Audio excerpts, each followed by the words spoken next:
Joined now by Linda Davis, CEO of the Northumberland Hills Hospital. Linda, I thought we'd start off with talking about what the NHH Incident Command Centre is, who sits on it, and what its purpose is. Oh, good morning, Mark, and thank you for the opportunity. Our Incident Command Center is literally our boardroom we've taken over. We named it the Command Center, which is part of our pandemic plan or any of our emergency plans. And it is used by our leadership team. We are social distancing, so it's primarily 5 or 6 of us that may gather in the boardroom at the most at any time.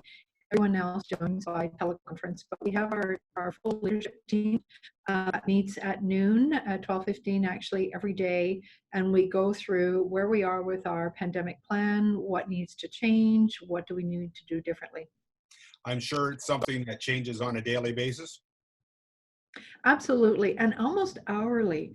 I think it's I've been through several of these types of situations, never a pandemic, so this is a first in my career, but I am struck by how quickly situations can change. And so we've been fortunate in that we've had some time to actually do some very good planning. The team has been fabulous here, getting together, working through what ifs, what we need to put in place, and that's been going on for the past 2 weeks. So from that perspective, but we recognize that things change very quickly, and so we need to be aware and constantly getting information as well from the province, learning from our peers, from other countries, and staying on top of the information. Which leads me into my next question, and that was, how is the hospital staying informed and up to date on best practices that are happening or occurring at such hospitals that could be used at yours, so you don't follow the same mistakes that maybe one hospital did? Absolutely. Well, first and foremost, we've had the opportunity to learn from both China and Italy. There are several actually physicians, I think they are located in Toronto, who have had contact with physicians from Italy. They've put together information. They actually have a short video talking about what the lessons are that have been learned from Northern Italy's experience. And this has been very helpful for us, as well as obviously other countries. We're learning from each other, from British Columbia, from the other provinces, as well as hospitals. What are we doing? Much of it we're doing together in the same way, because the province of Ontario has created a central command table with the Chief Medical Officer of Health. And from that table, we're getting directions for the entire province, which are put out daily. They are updates that we receive. It may be at 10:30 at night, it may be at 5 in the morning, but these updates come daily. So regular working hours are not happening right now then? No, this is very unusual circumstances, so definitely not usual hours, not usual business either. We have certainly gone to very, very only essential services, and in order to really concentrate our entire energies and efforts on what we need to do to prepare and to provide care for those who may be affected by COVID-19. You say only essential services, so what does that mean at a hospital? Well, right now it means, in fact, probably 2 weeks ago, we stopped doing elective surgeries. For the past 10 days, we may have been doing some surgeries, cancer surgeries, those sorts of things. We have gone to literally what's called life and limb. And that's defined by if, in fact, intervention of surgery is needed within the very near future to prevent the loss of life or the loss of limb, we would need to do that surgery. But other than that, no surgeries are being carried out. Our ambulatory care area is entirely closed, and you probably may know that's where we actually have our assessment center. And on diagnostic imaging in our X-ray departments, we're only doing those that are absolutely urgent, either individual patients who come through Emerge or an inpatient who requires something very urgently. Status of the emergency department if people are in need and need to visit the hospital? We are open for business, always will be. And I have to say that our volumes have dropped in the past 2 weeks. We are hoping that everyone is staying home and staying safe during that period of time, but it has allowed us to be able to concentrate on those who do need our services. So right now, the emergency department is certainly able to support the care that's needed. And people who have questions about COVID-19 or concerned about their own status of whether they may have been affected, obviously the self-screening and then the assessment center are there for them. What should a patient expect visiting the emergency room when they arrive? Because obviously, I'm sure it's not the same as it was a month ago. Definitely not. I don't think everything has changed in the last month.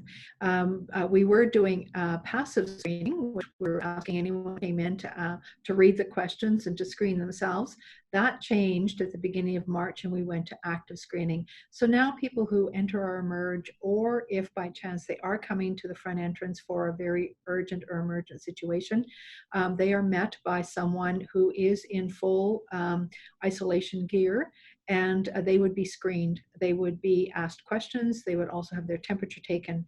And if by chance they are to be screened and they are positively screened, they would automatically have a mask put on and then asked to continue on into our assessment center. As it stands right now, is there, I guess, Tuesday at 10:38, is the hospital dealing with any COVID-19 patients currently? As we speak, yes, we are. We have certainly throughout the past few weeks, we've had individuals who are under investigation. Fortunately, most of those have turned out to be negative. Right now, though, we do have a positive case within the hospital. And they're currently a patient and being treated inside the hospital? That's correct. And obviously all precautions are being taken for the safety of all? Absolutely, absolutely. And we have been doing that now for a number of weeks, certainly with even individuals who might have been a suspected case. We have been using all of the precautional measures. We had the opportunity as well even to help our staff. We put them through special training on how to put on and take off the protective equipment. And we have put over 400 staff through that training now. And so people are certainly, they have the equipment, they have the training, they are able to carry out those measures for anyone to keep themselves, but also our patients safe. Staff who interface with patients are wearing a surgical mask. Those are non-COVID-19 positive. They would still be wearing a surgical mask, and that is to also protect the patient. We know patients who are with us are also vulnerable. We want to make sure we're keeping them safe. How's the morale at the hospital? Good question. I am always humbled by the strength of this team. They are fabulous, and they pull together even stronger in times like this. And I think the morale, there's times, I think, of course, there's always fear. And that's one that we need to recognize, and we try to combat that through education, through information, through constant conversation, through our employee assistance program. But I believe that the team is really pulling together, and we've had such great support from our community, Mark. I just can't thank people enough. The outpourings of opportunities to help. And I think we've raised that, unfortunately, we can't accept food. We've had offers to have people sew cloth masks. And unfortunately, in hospitals, we cannot accept cloth masks. They're not deemed to be an appropriate barrier. But other offers, and we just really appreciate. And I think if I can just give one message for everyone in a way to show our appreciation for your support, is remain safe, remain at home, stay self-isolated, because you're helping us the most by doing that and preventing the spread. The assessment center continues to be utilized. Seeing is that people who are coming to the center are needing to be actually tested and swabbed. So the self-screening is working well. People are using that. And we have tested a fair number of individuals. I think that it's really great to know that we only have 6 positives in our county as of yesterday, according to the public health information on the website. So again, we have our rates are still low within our area, and whatever everyone is doing is working, and I can only ask them to continue to do it. How are the medical supplies currently at the NHH? I know that we're looking at all across the masks, we're looking at gowns, we're looking at gloves, etc. How are the supplies currently at NHH? Again, that is probably something that changes fairly quickly. We do have a supply of personal protective equipment, or called PPE. It is in place. It is available for our staff. We have regular supplies coming in through our normal suppliers. And as well, the province just instituted on the weekend a virtual, I guess, a warehouse, understanding what's in the province, and then obviously going to be prepared to make available to those who are running low the necessary supplies. So it is one that we are all cognizant of the fact that there is not a huge surplus of personal protective equipment, but if we are judicious in how it's used, and obviously using it to protect patients and staff, that we will have the equipment when we require it.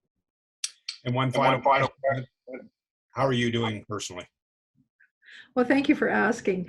I have to admit, again, just the team is very supportive. We do support each other in the team here. I have a very supportive husband at home who gives me a neck rub nightly, which I appreciate greatly. And truly, I think I think it's, as I said, it's really humbling to see a team pull together. So no one really feels alone. I certainly don't feel alone. I feel I have the support of the team here. I have the support of my peers throughout Ontario. Our Ontario Health team in Northumberland continues to have conversations twice a week. We are supporting each other, whether it's the family health team or the health center in Port Hope, or Trent Hills. We are supporting each other, and I think that's really important. We're all in it together.